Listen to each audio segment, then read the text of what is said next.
بسم الله الرحمن الرحيم. الحمد لله والصلاة والسلام على سيدنا محمد وعلى آله وأصحابه أجمعين. أما بعد فأعوذ بالله من الشيطان الرجيم. بسم الله الرحمن الرحيم. ومن يتق الله يجعل له مخرجا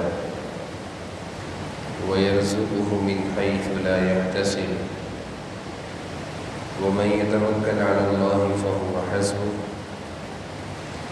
إن الله بالغ أمره قد جعل الله لكل شيء قدرا. صدق الله العظيم. اللهم صل على سيدنا ومولانا محمد وعلى آل سيدنا ومولانا محمد وبارك وسلم. اللهم صل على سيدنا ومولانا محمد وعلى آل سيدنا ومولانا محمد وبارك وسلم. میرے قابل احترام بزرگوں اور عزیز بھائیوں،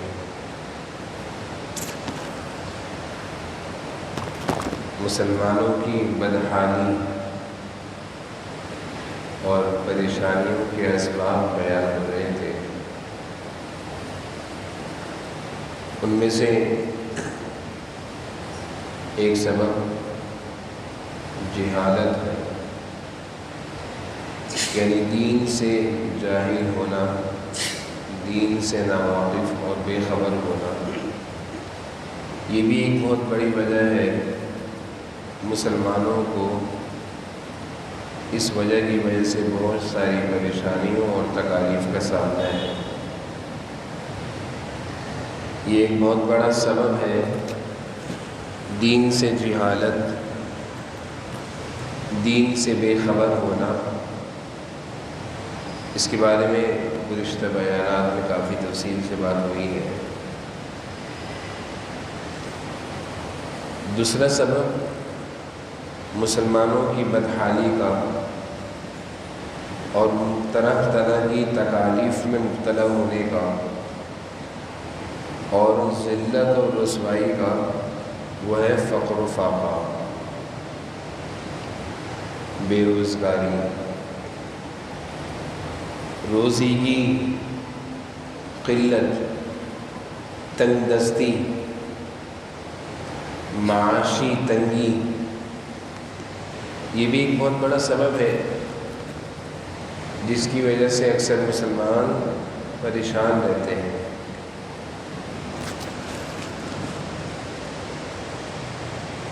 بے روزگاری اور فقر و فاقے کے اور تنگ دستی کے جو اسباب ہیں، یہ کس وجہ سے ہم پریشان رہتے ہیں؟ مال کی تنگی کا شکار، بے روزگاری کا شکار. اس کے جو اسباب ہیں وہ بھی بہت سارے اسباب گزشتہ درس میں بیان ہوئے تھے. اور بے روزگاری اور فقر و فاقے سے نکلنے کا طریقہ بھی اور کچھ اعمال گزشتہ درس میں بیان ہوئے تھے، اور کچھ اعمال اور کچھ وظائف اور کچھ طریقے انشاءاللہ آج کے درس میں بیان ہوں گے.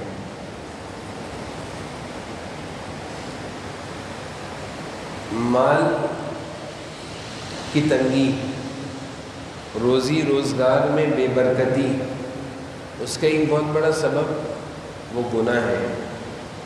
حدیث شریف میں بھی آتا ہے، جناب نبی کریم صلی اللہ علیہ وسلم نے ارشاد فرمایا کہ جب انسان اللہ تعالیٰ کی نافرمانی کرتا ہے، گناہ کرتا ہے، تو وہ روزی کی برکت سے محروم ہو جاتا ہے. روزی کی برکت، روزی کی تنگی کا شکار ہو جاتا ہے. برکت چلی جاتی ہے تو تنگی آ جاتی ہے. ہر شخص کی یہ خواہش ہوتی ہے کہ مال کی تنگی سے محفوظ رہو. بے روزگاری سے، فقر و فاقے سے ہر شخص ڈرتا ہے. اور جو بھی انسان محنت کرتا ہے، نوکری کرتا ہے، کام کاروبار کرتا ہے، سب کا ایک ہی سبب ہے کہ اچھا کھاؤں اور اپنے گھر والوں کو اچھا کھلاؤں۔ روزی کی تلاش میں اور اپنے روزگار کو بہتر کرنے کے لیے کتنے سارے لوگ ایسے ہیں جو دن رات محنت کرتے ہیں، کتنے لوگ ایسے ہیں جو روزی کی تلاش میں ایک شہر سے دوسرے شہر، ایک ملک سے دوسرے ملک چلے جاتے ہیں، اپنے بیوی بچوں کو بھی چھوڑ دیتے ہیں، اپنے گھر بار کو بھی چھوڑ دیتے ہیں، اپنے وطن اپنے شہر کو بھی چھوڑ دیتے ہیں، اور ایک مسافرانہ زندگی گزارتے ہیں۔ کیا وجہ ہوتی ہے؟ صرف ایک ہی مقصد ہوتا ہے کہ اچھا کما لوں تاکہ اچھی زندگی گزاروں۔ تو بعض دفعہ انسان بہت اچھا کماتا ہے، بہت محنت کرتا ہے، لیکن اللہ کی ناراضگی، نافرمانی، گناہوں کی نحوست، نمازوں کا چھوڑنا، اللہ کے احکامات کو توڑنا، اس کی وجہ سے اس نے جتنا کمایا اس کی برکت سے محروم ہو جاتا ہے۔ اس لیے بہت ضروری ہے، یعنی روزی کے تنگی کے اسباب میں سے ایک بہت بڑا سبب وہ یہ ہے کہ انسان اپنے آپ کو گناہوں سے بچائے، تاکہ گناہوں کی نحوست اور اللہ کی نافرمانی کی نحوست کی وجہ سے اس کا روزگار، اس کا مال بے برکتی سے محفوظ رہے۔ پھر اس کے ساتھ حضرت تھانوی رحمۃ اللہ علیہ نے اپنی کتاب حیات المسلمین میں، اور اس کی شرح مفتی عبدالرؤف سکروی صاحب دامت برکاتہم نے اس روزی کی تنگی سے نکلنے کے کچھ اسباب بیان فرمائے ہیں۔ جیسے کہ ایک عمل ہے، حدیث شریف میں آتا ہے، جناب نبی کریم صلی اللہ علیہ وسلم نے ارشاد فرمایا، بلکہ ایک صحابی وہ آپ صلی اللہ علیہ وسلم کی خدمت میں حاضر ہوئے اور عرض کیا کہ اللہ کے رسول، فقر و فاقے کی وجہ سے میں تنگ آ گیا ہوں، تنگ دستی اور مال کی قلت سے میں تنگ آ گیا ہوں، بہت پریشان رہتا ہوں۔ جیسے کہ آج کل ہمارے ملک میں دیکھ لیں، ہمارے شہر میں دیکھ لیں، تقریباً ہر شخص اس پریشانی کا شکار ہے۔ تو آپ صلی اللہ علیہ وسلم سے انہوں نے بھی اپنی اس پریشانی کا تذکرہ کیا۔ آپ صلی اللہ علیہ وسلم نے ان کو ایک عمل سکھایا، فرمایا کہ بھائی جب بھی تم اپنے گھر جاؤ تو 3 کام کیا کرو۔ جب بھی تم اپنے گھر میں داخل ہو، دن میں 10 دفعہ گھر میں داخل ہو رہے ہو تو یہ 3 کام کر کے داخل ہو۔ ان 3 کاموں کی کرنے کی برکت سے تمہاری جو شکایت ہے، روزی کی تنگی، فقر و فاقہ، یہ دور ہو جائے گا۔ تو آپ نے فرمایا کہ جب بھی گھر میں داخل ہو تو سب سے پہلا کام سلام کیا کرو، السلام علیکم، سلام کر کے گھر میں داخل ہو، سلامتی کی دعائیں دیتے ہوئے گھر میں داخل ہو، سلام کرتے ہوئے اس سنت کو زندہ کرتے ہوئے گھر میں داخل ہو۔ ہم اس سنت کو چھوڑ دیتے ہیں، اپنی مصروفیات اور اپنے تذکرے کرتے ہوئے گھر میں داخل ہوتے ہوں۔ جیسے کہ آج کل موبائل ہاتھ میں ہوتا ہے تو موبائل میں بات کرتے ہوئے ہم داخل ہوتے ہیں، گھر میں جب داخل ہوتے ہیں تو موبائل پر بات کرتے ہوئے داخل ہوتے ہیں۔ اس کا نقصان کیا ہوتا ہے کہ گھر میں داخل ہونے کی جو ایک بہت بڑی سنت ہے اس سے ہم محروم رہ جاتے ہیں۔ تو آپ صلی اللہ علیہ وسلم نے پہلا عمل تو یہ سکھایا کہ بھائی جب بھی گھر میں داخل ہو تو سلام کر کے داخل ہو، اور دوسرا عمل آپ نے یہ سکھایا کہ دوسرا کام یہ کیا کرو کہ درود شریف پڑھ لیا کرو۔ کوئی بھی درود شریف ہو، مختصر سا درود شریف ہو، چھوٹا سا ہو، آسان سا ہو، زبان پر چڑھا ہوا ہو، کوئی بھی درود شریف گھر میں پڑھ لیا۔ درود ابراہیمی پڑھ لیں، صلی اللہ علیہ النبی الامی پڑھ لیں، یا اللہم صلی علی محمد النبی الامی، کوئی بھی درود شریف پڑھیں گھر میں داخل ہوتے ہوئے۔ اور آپ نے تیسرا عمل یہ بتایا کہ سورہ اخلاص، قل هو اللہ احد اللہ الصمد، یہ پوری سورت پڑھ لیا کرو۔ تو یہ 3 کام آپ نے ان کو بتا دی، آسان سا عمل ہے، تو مشکل نہیں ہے، چھوٹا سا کام ہے۔ 3 کام کرنے ہیں، سلام کرنا ہے، درود شریف پڑھنی ہے، سورہ اخلاص پڑھنا ہے۔ وہ صحابی فرماتے ہیں کہ میں نے جیسے ہی آپ صلی اللہ علیہ وسلم کی زبان مبارک سے یہ سنا تو میں نے اپنا معمول بنا لیا کہ آئندہ کچھ بھی ہو جائے میں اس کو نہیں چھوڑوں گا۔ ہم میں اور صحابہ میں یہی تو فرق تھا کہ وہ حضور صلی اللہ علیہ وسلم کی زبان مبارک سے، زبان نبوت سے جو بھی سنتے تھے وہ فوری عمل کیا کرتے تھے۔ ہم سننے کے بعد کہتے ہیں ارے تو پہلے سے مجھے معلوم تھا، پہلے سے معلوم تو سب کچھ تھا لیکن عمل میں نہیں تھا، اب دوبارہ سن لیا تو دوبارہ اس کو معمول بنا لیں۔ تو وہ صحابی فرماتے ہیں کہ جیسے ہی میں نے سنا اپنا معمول بنا لیا۔ فرماتے ہیں کہ اس معمول کی ایسی برکت ظاہر ہوئی کہ میرے گھر سے فقر و فاقہ دور ہو گیا، میرے گھر سے روزی اور فقر و فاقہ دور ہو گیا۔ تو یہ ایک بہت بڑا عمل ہے۔ اسی طرح ایک صحابی آپ صلی اللہ علیہ وسلم کی خدمت میں آئے اور آ کر اپنے فاقے کی شکایت کرے کہ فقر و فاقہ کا شکار ہوں، بے روزگاری کا شکار ہوں، آپ میرے لیے دعا فرمائیں، یہ پریشانی میری دور ہو جائے۔ تو آپ صلی اللہ علیہ وسلم نے ان کو کہا کہ تمہارے پاس کچھ ہے؟ اس نے کہا میرے پاس چھوٹا سا ایک سامان ہے۔ کہا وہ لے کر آؤ۔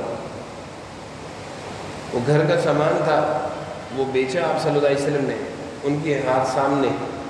اس کو بیچنے کے بعد آپ نے ایک کلہاڑی خریدی اور وہ صحابی کو کلہاڑی خرید کر دی اور کہا کہ جنگل جاؤ، وہاں سے لکڑیاں کاٹو اور اس کو بیچو۔ تو صحابی آپ صلی اللہ علیہ وسلم کے مشورے کے مطابق جنگل جاتے ہیں، لکڑیاں کاٹتے ہیں، تھوڑی لکڑی بیچتے، تھوڑی گھر کے لیے رکھتے، تھوڑی آمدنی کھاتے، تھوڑی آمدنی سنبھالتے۔ آپ صلی اللہ علیہ وسلم نے پورا ان کو طریقہ سکھایا کہ سارا کمانا ہے، سارا نہیں اڑانا، تھوڑا بہت سنبھالنا بھی ہے۔ تو کچھ ہی دنوں میں ان کی جو بے روزگاری کی حالت تھی وہ دور ہو گئی۔ تو یہ دونوں حدیثوں سے دونوں طرح کا عمل ملتا ہے کہ ہم نے محنت بھی کرنی ہے اور معمولات اور اعمال بھی اختیار کرنے ہیں۔ یہ نہیں کہ کوئی یہ سمجھے کہ بس میں وظائف پڑھتا رہوں گا، دعائیں پڑھتا رہوں گا، ذکر اذکار کرتا رہوں گا، روزی خود ہی آ جائے گی۔ نہیں، میں بیٹھا رہوں گا، محنت نہیں کروں گا، میں گھر پہ سوتا رہوں گا، یہ تو بھول ہے، یہ تو غلطی ہے۔ بلکہ ہم نے سب سے زیادہ محنت بھی کرنی ہے، اعمال اور وظائف جو حضور صلی اللہ علیہ وسلم سکھا رہے ہیں وہ بھی اختیار کرنا ہے، اور سب سے بڑا کام اپنے گھر کو گناہوں کے ماحول سے پاک کرنا ہے۔ جس گھر میں شیطان ہو، شیطانیت ہو، گناہ والے کام ہو، اللہ کی نافرمانیاں ہو، سارا دن گانے چلتے ہو، ٹی وی چلتا ہو، غیبتیں ہوتی ہو، جھوٹ بولا جاتا ہو، گالیاں دی جاتی ہوں، آپس میں لڑائی جھگڑے ہوں، اس گھر میں تو بے برکتی ختم، اس گھر سے بے برکتی ختم، برکت ختم، بے برکتی آئے گی، پریشانی آئے گی۔ تو اپنے گھر کے ماحول کو بھی اچھا بنانا ہے، گناہوں سے اپنے گھر کے ماحول کو صاف کرنا ہے، اعمال اور وظائف جو حضور صلی اللہ علیہ وسلم نے سکھائے یہ بھی کرنے ہیں، اور اس کے ساتھ ساتھ محنت بھی کرنی ہے۔ تینوں چیزیں ضروری ہیں۔ سب سے پہلی چیز اپنے گھر کے زمین ہے، ایک زمین میں اگر ہم فصل اگانا چاہیں، کوئی بھی فصل لگانا چاہیں، کوئی بھی سبزی لگانا چاہیں، تو سب سے پہلے زمین کو ہموار کیا جاتا ہے، کانٹے ہوں، پتھر ہوں، جھاڑیاں ہوں اس سے زمین کو ہموار اور صاف کیا جاتا ہے. جب زمین بالکل صاف ہو جاتی ہے پھر اس میں کوئی بھی بیج ڈالا جاتا ہے تو وہ اگتا ہے، فصل نکلتی ہے. اسی طرح ہمیں اپنے گھر کے ماحول کو سارے گناہوں سے صاف کرنا ہوگا. صاف کرنے کے بعد تقوی والا ماحول بنانا ہوگا. پھر اس گھر کے ماحول، اس پاکیزہ ماحول میں جب ہم کوئی بھی مسنون اعمال اختیار کریں گے تو اس کی برکت سے ہماری روزی میں برکت ہوگی، ہمارے روزگار میں برکت ہوگی. تو بعض دفعہ کیا ہوتا ہے کہ انسان کہتا ہے میں تو اتنے زیادہ تسبیحات پڑھتا ہوں، میں تو اتنا درود شریف پڑھتا ہوں، میں تو گھر میں داخل ہوتے ہوئے دعا بھی پڑھتا ہوں، لیکن پھر بھی میرے گھر میں روزی میں برکت نہیں ہے. تو جیسے میں نے عرض کیا کہ اپنے گھر کے ماحول کو گناہوں سے پاک کریں، محنت کرنے کی عادت ڈالیں، روزگار کی تلاش میں محنت کریں. اور تیسرا جو حضور صلی اللہ علیہ وسلم کے اعمال بتائے ہوئے ہیں، جیسے میں نے ایک عمل عرض کیا آج کہ حضور صلی اللہ علیہ وسلم نے وہ صحابی کو بتایا کہ جب بھی گھر میں داخل ہو تو سلام کر کے درود شریف پڑھ کے سورہ اخلاص پڑھ کے داخل ہو، اس کی برکت سے اللہ تعالیٰ تمہارے روزگار میں برکت ڈال دی. پھر حدیث میں ایک اور عمل آتا ہے جس سے انسان کے غم، دکھ، صدمات دور ہو جاتے ہیں، اور اس عمل کو اللہ تعالیٰ کی عرش عظیم کا خزانہ کہا ہے. اس عمل کی برکتیں صحابہ نے اپنی آنکھوں سے دیکھی ہیں. اس عمل کی برکت حضور صلی اللہ علیہ وسلم بیان فرما رہے ہیں کہ اس عمل سے 99 غم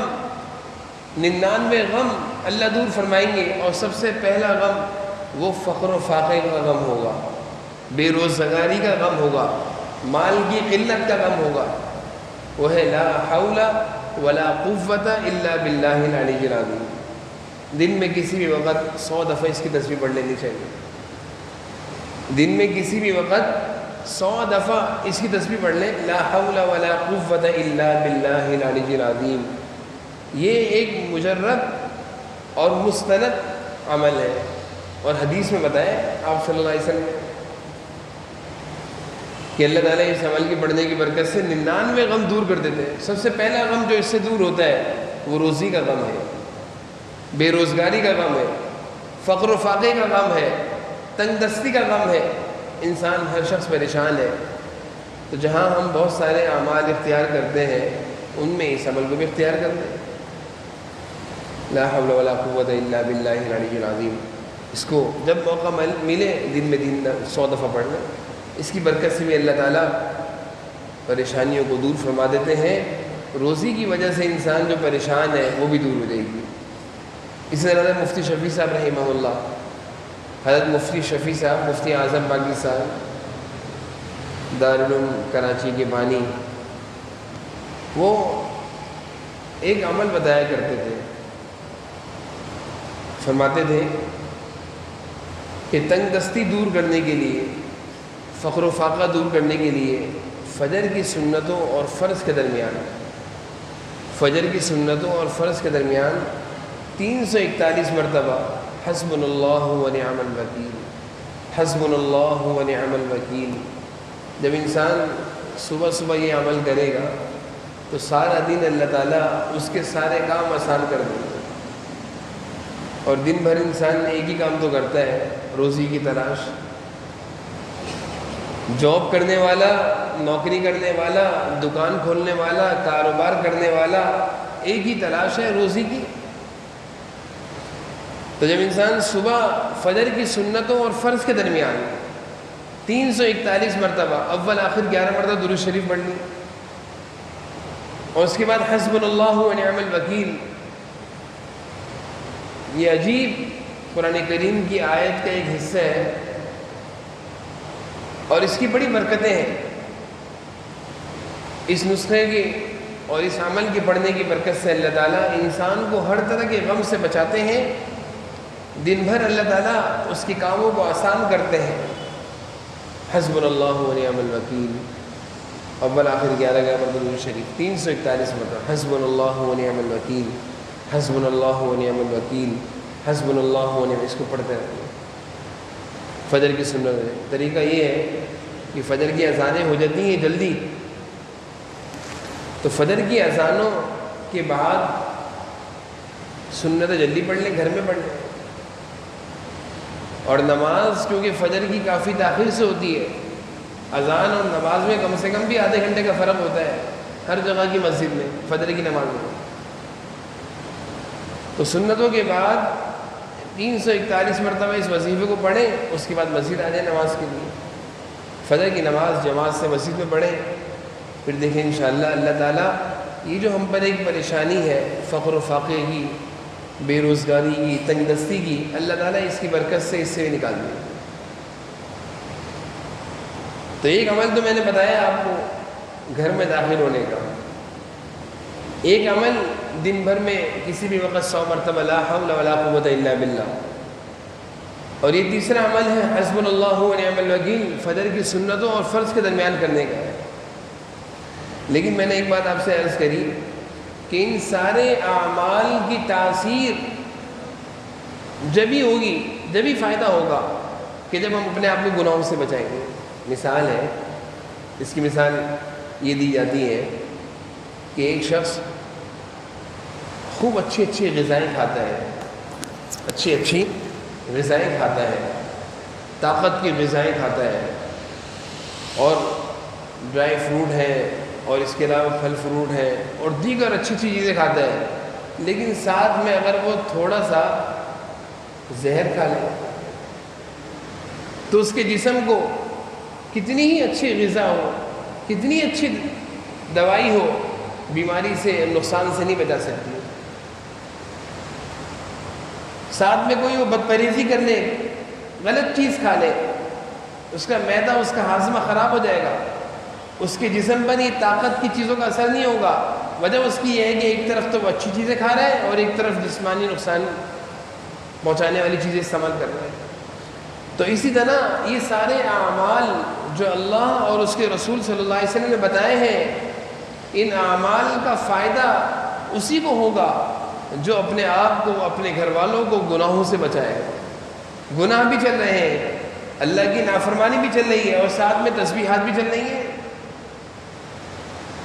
یعنی پرہیز بھی، بدپرہیزی بھی، طاقت کی غذائیں بھی اور بدپرہیزی بھی، تو پھر تو فائدہ نہیں ہوگا۔ کتنے لوگوں کو بتاتے ہیں تقوی کے ساتھ یہ عمل کوئی کرتا ہے تو وہ اگلے دن آ کر بتاتا ہے مجھے فائدہ ہو گیا۔ تقوی کے ساتھ، نمازوں کے اہتمام کے ساتھ، گناہوں سے بچتے ہوئے جب کوئی یہ اعمال کرتا ہے تو وہ ایک دو دن میں اس کو فائدہ نظر آتا ہے، اور گناہوں کو نہیں چھوڑا، اللہ کی نافرمانی نہیں چھوڑی، مہینوں مہینوں یہ اعمال کر رہے ہیں، کوئی فائدہ نہیں ہو رہا۔ فائدہ کیسے ہوگا؟ طاقت کی غذائیں بھی کھا رہے ہیں اور بدپرہیزی بھی کر رہے ہیں، تو جسم کو کیسے اچھے لگے گا؟ تو اس لیے بہت ضرورت اس بات کی ہے کہ ان اعمال کے ساتھ ساتھ وہ کام سے ہم بچیں جن کاموں سے ہماری زندگی میں پریشانی آتی ہے، روزی کی تنگی آتی ہے، فقر و فاقے کا ہم شکار ہوتے ہیں، اور وہ سب سے بڑا کام وہ گناہ ہے، اللہ کی نافرمانی ہے۔ تو وہ استغفار کی عادت ڈالیں، چلتے پھرتے اللہ تعالیٰ سے۔ اور جیسے میں نے پہلے بھی عرض کیا تھا کہ یہ جو استغفار ہے، اللہ تعالیٰ سے اپنے گناہوں پر معافی مانگنا، یہ استغفار یہ خود ایک بہت بڑا عمل ہے، جس کی برکت سے اللہ تعالیٰ روزی وہاں سے دیتے ہیں جہاں سے انسان کا گمان بھی نہیں ہوتا۔ حدیث شریف میں جناب نبی کریم صلی اللہ علیہ وسلم نے ارشاد فرمایا، جو استغفار کو لازم کرے گا، یعنی کثرت سے استغفر اللہ پڑھے گا، اللہ تعالیٰ اس کو روزی وَرَزَقَهُ مِنْ حَيْثُ لَا يَحْتَسِبُ، وہاں سے دیں گے جہاں سے اس کا گمان بھی نہیں ہوگا، پتہ بھی نہیں چلے گا، اللہ تعالیٰ ایسا انتظام کریں گے اس کی ضروریات کا۔ اور قرآن میں اللہ نے فرمایا وَمَن يَتَّقِ اللَّهَ يَجْعَلْ لَهُ مَخْرَجًا وَيَرْزُقْهُ مِنْ حَيْثُ لَا يَحْتَسِبُ، جو تقوی کے ساتھ رہے گا، گناہ نہیں کرے گا، اللہ کو ناراض نہیں کرے گا، ہم اس کو روزی وہاں سے دیں گے جہاں سے اس کو گمان بھی نہیں ہوگا۔ قرآن میں بھی اللہ یہ فرما رہے ہیں، حدیث میں بھی حضور صلی اللہ علیہ وسلم نے ارشاد فرما رہے ہیں کہ گناہوں سے بچنا روزی کا ایسا بندوبست ہوگا کہ انسان کا گمان بھی نہیں ہوگا۔ تو اپنی زندگیوں کو، اپنے گھر کے ماحول کو، اپنے آپ کو گناہوں سے بچائیں، اور روزانہ کا معمول بنائیں کہ ایک تسبیح سے لے کر 3 تسبیح، 3 سے لے کر 5 تک کم از کم 100 دفعہ، 300 دفعہ، 500 دفعہ استغفر اللہ پڑھیں۔ استغفار میں ایک تو ہوتا ہے صرف استغفر اللہ پڑھ لینا، ایک ہوتا ہے دل کی گہرائیوں سے ندامت اور شرمندگی کے ساتھ مسجد میں، گھر میں یا آفس میں بیٹھ کر سنجیدگی کے ساتھ اللہ کا دھیان کرتے ہوئے استغفار پڑھیں۔ استغفر اللہ، یا اللہ مجھے معاف فرما دیجیے، میں بہت گنہگار بندہ ہوں۔ اپنی نالائقی کا اظہار ہو اللہ کے سامنے، کسی بندے کے سامنے نہیں، اللہ کے سامنے۔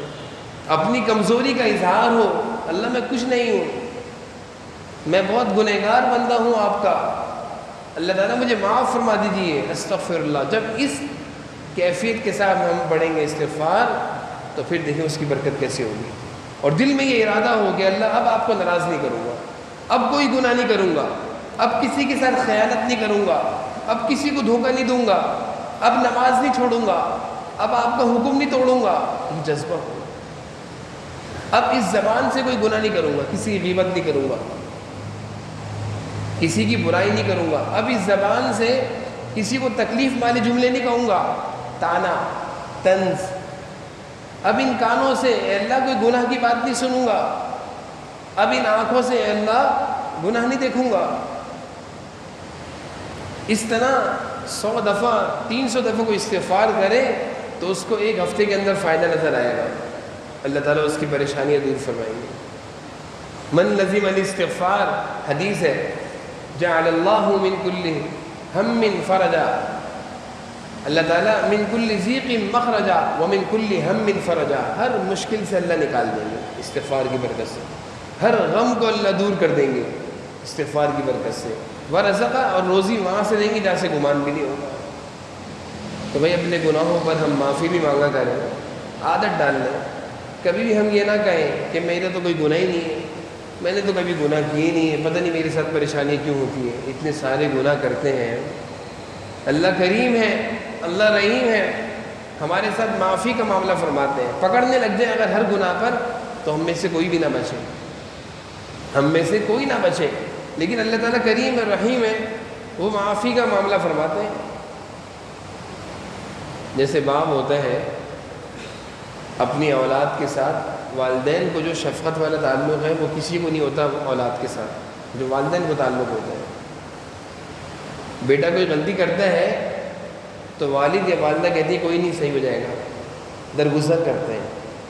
ہر غلطی پہ والدین ڈانٹتے نہیں ہیں، نہ مارتے ہیں، نہ گھر سے نکالتے ہیں، نہ گھر سے نکالنے کی دھمکی دیتے ہیں، بلکہ کہتے ہیں بیٹا میرا ہے، صحیح ہو جائے گا، کیونکہ شفقت اور محبت اللہ نے رکھی ہے والدین کے دلوں میں۔ اس کے برعکس اگر کوئی ہمارا ملازم ہو، وہ کوئی غلطی کرتا ہے تو ہر غلطی پر اس کو ٹوکا بھی جاتا ہے، ڈانٹا بھی جاتا ہے، اور نکالنے کی دھمکی بھی دی جاتی ہے کہ اگر تم یہ غلطی کرتے رہو گے، کام صحیح سے نہیں کرو گے تو کام سے نکال دوں گا۔ کیونکہ ملازم کی محبت دل میں اتنی نہیں ہے جتنی اولاد کی محبت والدین کے دل میں ہے۔ تو والدین کو بھی اللہ نے محبت دی ہے، والدین سے کئی گنا زیادہ، 99 درجے زیادہ، 1 درجہ اللہ نے والدین کو دیے، 99 درجے اللہ کے پاس ہے۔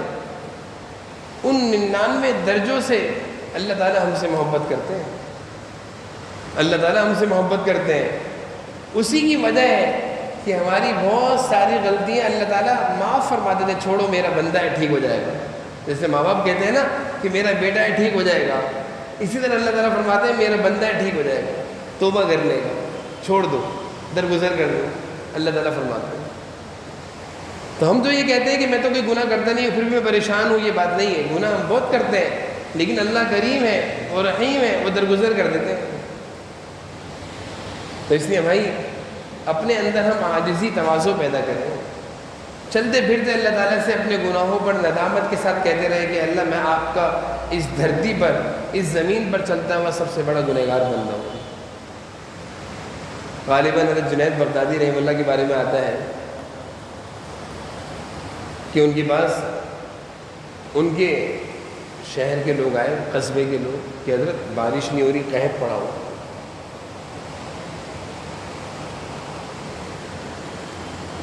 حضرت نے فرمایا بھائی یہ بارشوں کا نہ ہونا، قحط پڑ جانا، زمین میں غلے نہ اگنا، یہ گناہوں کی وجہ سے ہوتا ہے۔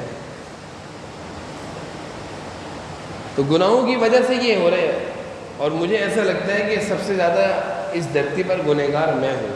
حضرت جنید بغدادی اپنے بارے میں فرما رہے ہیں، تو میں تمہارے شہر سے نکل کے چلا جاتا ہوں، اللہ تعالیٰ کی بارش ہو جائیں گی۔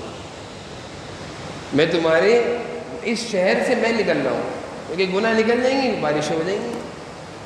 ایسی اللہ والوں کے اندر عاجزی ہوتی ہے، وہ یہ نہیں کہہ رہے کہ تم گنہگار ہو، تم سب نکل جاؤ اس بستی سے، بارشیں ہو جائیں گی، بلکہ حضرت فرما رہے ہیں کہ میں خود سب سے بڑا گنہگار ہوں، میں نکل کے چلے آتا ہوں۔ ساری قوم کے لوگوں نے کہا حضرت کیسی باتیں کر رہے ہیں، آپ تو اللہ والے ہیں، آپ کی برکت سے تو ہم بچے ہوئے ہیں، ہم تو آپ سے دعا کروانے آئے ہیں، دعا کر دیں ہمارے لیے، بارشیں ہو جائیں گی، آپ تو خود جا رہے ہیں یہاں سے، آپ چلے گئے تو اور مصیبتیں آئیں گی۔ آپ تو ایک نیک بندے ہیں، نیک بندے کی برکت سے تو اللہ تعالیٰ کی رحمتیں اترتی ہیں۔ جیسے گھر میں کوئی نیک ہو تو لوگ اس کی قدر کرتے ہیں، اور کرنی بھی چاہیے۔ خاندان میں کوئی نیک ہو تو لوگ اس کی قدر کرتے ہیں کہ بھئی نیک آدمی ہے۔ تو میں یہ عرض کر رہا تھا کہ اس پریشانی، فقر و فاقے اور بے روزگاری سے نکلنے کے جو میں نے اسباب عرض کیے، جو اعمال بتائے، ان اعمال میں تاثیر اسی وقت ہوگی جب ہم گناہوں سے بچیں گے، اور اگر بالفرض گناہ ہو جاتے ہیں، ہو جائیں گے گناہ، کثرت سے استغفار کریں گے۔ اور استغفار کرنے کا میں نے طریقہ بھی عرض کر دیا کہ کیسے کرنا ہے۔ اپنی ندامت، اپنی شرمندگی اللہ کے سامنے رکھنی کہ اللہ میں آپ کا ایک گنہگار بندہ ہوں، مجھے معاف فرما دیجیے۔ اور پھر اس کے ساتھ ساتھ انشاءاللہ یہ اعمال جب ہم کریں گے تو انشاءاللہ ان اعمال کی برکت سے واضح طور پر ہمیں فرق نظر آئے گا، واضح طور پر فرق نظر آئے گا۔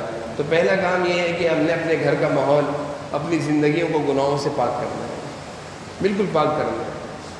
اور دوسرا کام کیا ہے کہ محنت کرنے کی عادت ڈالنی ہے۔ جیسے حضور صلی اللہ علیہ وسلم نے وہ صحابی کو کلہاڑا منگوا کر دیا، کہاں جاؤ جنگل سے لکڑی کاٹو، تو محنت کرنے کی عادت ڈالنی ہے۔ آج سب سے بڑی کمزوری ہمارے نوجوانوں کے اندر سے محنت نکل گئی ہے، سونا پسند ہے۔ یہ فجر کے بعد کا سونا اتنی بڑی نحوست اور بے برکتی ہے کہ انسان کتنا ہی بڑا کاروباری ہو، لیکن فجر کے بعد کے سونے سے سارے روزگار کی برکت ختم ہو جاتی ہے۔ اتنا قیمتی وقت ہے فجر کے بعد کا وقت، فجر سے لے کر سورج نکلنے تک کا وقت، اشراق تک کا وقت اتنا قیمتی ہے۔ حضور صلی اللہ علیہ وسلم گھر تشریف لائے، حضرت فاطمہ رضی اللہ عنہا فجر کے بعد لیٹ گئیں، فجر کے بعد نماز پڑھ کے لیٹ گئیں۔ آپ نے آ کر اٹھا دیا کہ اے فاطمہ اٹھو، اس وقت تو اللہ تعالیٰ روزی تقسیم کر رہے ہیں، یعنی دن بھر کی روزی کا فیصلہ صبح ہوتا ہے، جس وقت اکثر لوگ سو رہے ہوتے ہیں۔ ہمارے کام اور کاروبار کی برکت کیوں نہیں ہے کہ 12 سے پہلے ہمارا کام کاروبار شروع نہیں ہوتا، راتوں کو دیر سے 2-2 3-3 بجے تک سوتے ہیں۔ فجر بھی گئی، فجر کے بعد کا وقت بھی گیا، صبح کی یاسین بھی گئی، صبح کے اعمال بھی گئے۔ اب دن بھر ہم کہتے ہیں کہ اتنی محنت کرتا ہوں برکت نہیں ہے، اتنی محنت کرتا ہوں کام نہیں ہے، کاروبار نہیں ہے، روزگار نہیں ہے۔ تو سب سے بڑی چیز ہماری زندگیوں میں سستی آ گئی ہے۔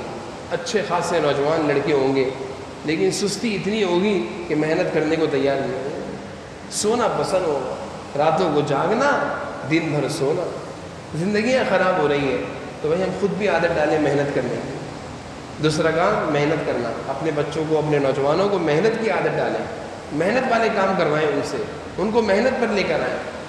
تو پہلا کام ہے تقویٰ، گناہوں سے بچنا ہے، دوسرا کام ہے محنت، اور پھر تیسرا میں نے اعمال جو بتائے ہیں حضور صلی اللہ علیہ وسلم کے، وہ اعمال ہم سارے اعمال اختیار کریں گے انشاءاللہ۔ اللہ نے چاہا روزی اور روزگار میں خوب برکت ہوگی۔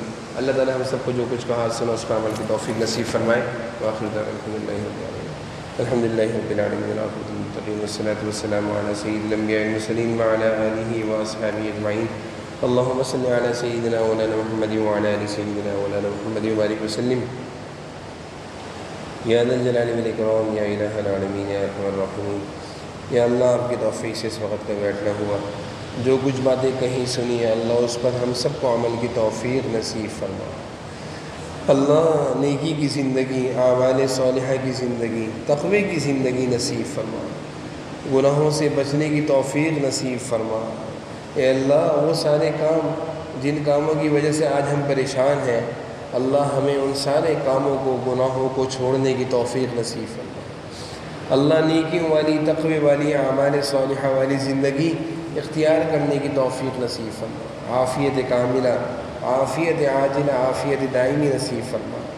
اے اللہ ساری دنیا کے مسلمانوں کے حال پر رحم فرما، جہاں جہاں مسلمان آباد ہیں سب کو عزت و عافیت کی زندگی نصیب فرما، ہم سب کی جملہ پریشانیوں کو دور فرما، ہم سب کی جملہ ضروریات کو پورا فرما، ہم سب کو اور ہم سب کے گھر والوں کو اور ہم میں سے جن کے والدین حیات ہیں سب کو صحت کاملہ، عافیت کاملہ، شفاء کامل، عافیت عاجلہ دائمہ نصیب فرما دیجیے۔ یا اللہ ہم سب کو نصیب فرما دیجیے۔ ہر طرح کی آفتوں، مصیبتوں، بیماریوں، پریشانیوں سے، تنگ دستی سے، فقر و فاقے سے، بے روزگاری سے اللہ ہم سب کی حفاظت فرما۔